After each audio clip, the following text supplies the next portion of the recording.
Hi there. Welcome to the new weekly Ozone Radio Show, coming to you from sunny Bermuda. The show features items of general interest, including health, finances, lifestyle, with a dash of common sense and humor. Your hosts are Robin Trimmingham and Bill Story of the Olderhood Group. We hope you enjoy the show. So let's do this. Welcome to the Ozone Weekly Radio Show. I'm Robin Trimmingham, and my guest today is Martin Rutte, author of Project Heaven on Earth. Welcome, Martin. How are you doing today? Robin, great. I'm here in the middle of winter, but and warmed by you and by our relationship. Thank you. Well, it's always wonderful to chat with you. It's a chilly but sunny day here on the island. What's chilly for you and what's chilly for me are not the same. Relative terms, no doubt. Yeah. So today we are chatting about building community.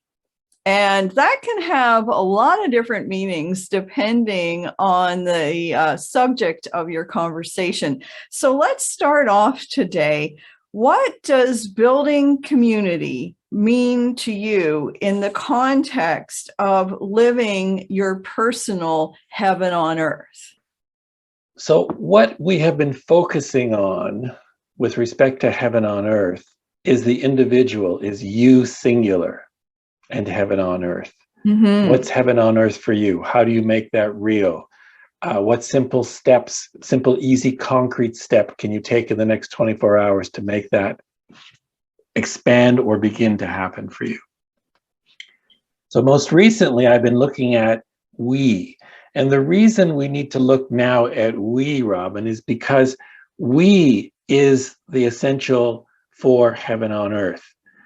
I can't have heaven on earth for only this person and forget the rest of the world. That's I going crazy, right? That's narcissistic I. We need a healthy I within a healthy we. We have to make the world work. We have to co-create and experience heaven on earth. That's the next iteration, the next level of co-creating heaven on earth.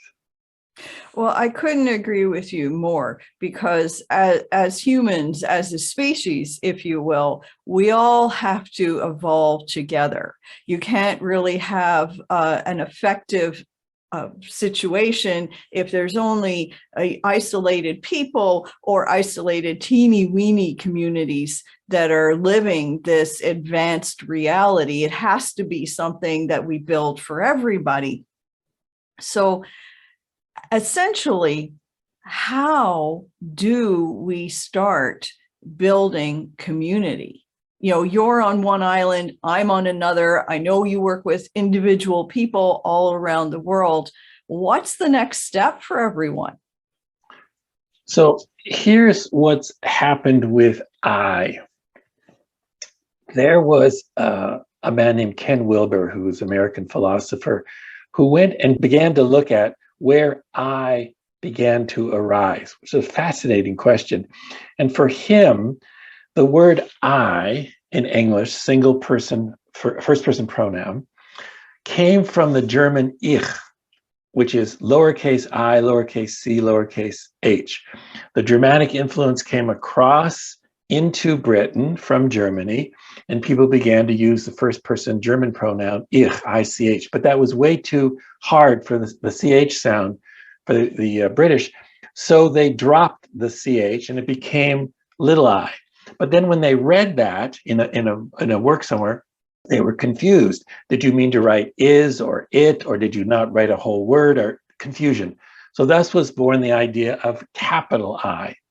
And it began to show up in literature. Autobiographies began to appear, which had never appeared before. And I took on its full power, from not really existing to all the things that I have done in the world since that time, which have been amazing. What's happened most recently, I think, is I has gone over the line into narcissism, into some selfie. People would say that for sure. Into me, yes, into me, I.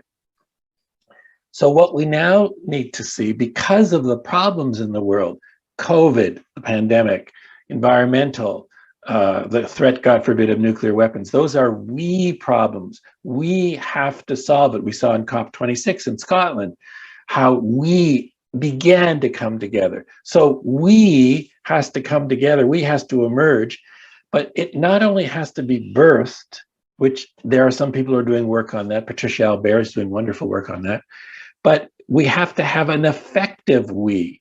That is the experience that we are actually doing something that is making a difference. We are handling the pandemic. We are handling the environment. We are handling the threat of nuclear weapons. So an effective we is really what I'm talking about when I say community. So people look and go, you know what? We is working.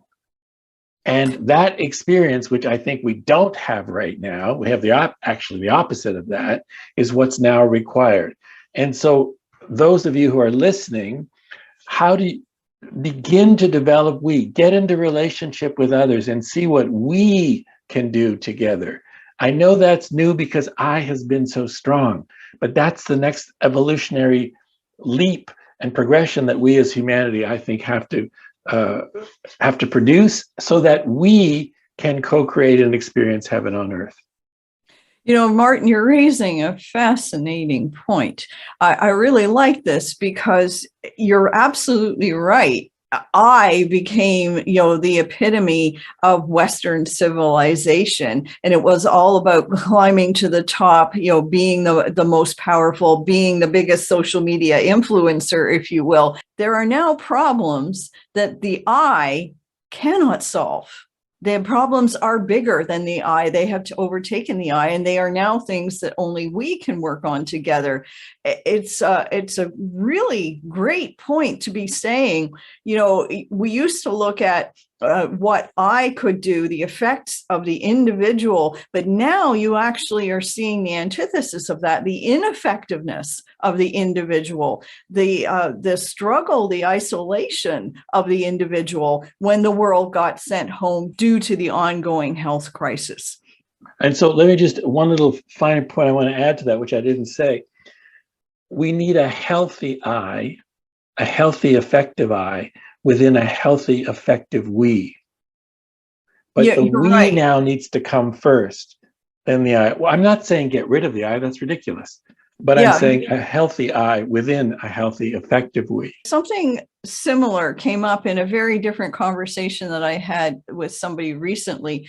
And I was talking about the importance of bringing I'm calling it your best self to the table, to every human interaction, and how that will cause you to be kinder, more insightful, more thoughtful as an individual, and bring better ideas to the table and have better interactions when you're there.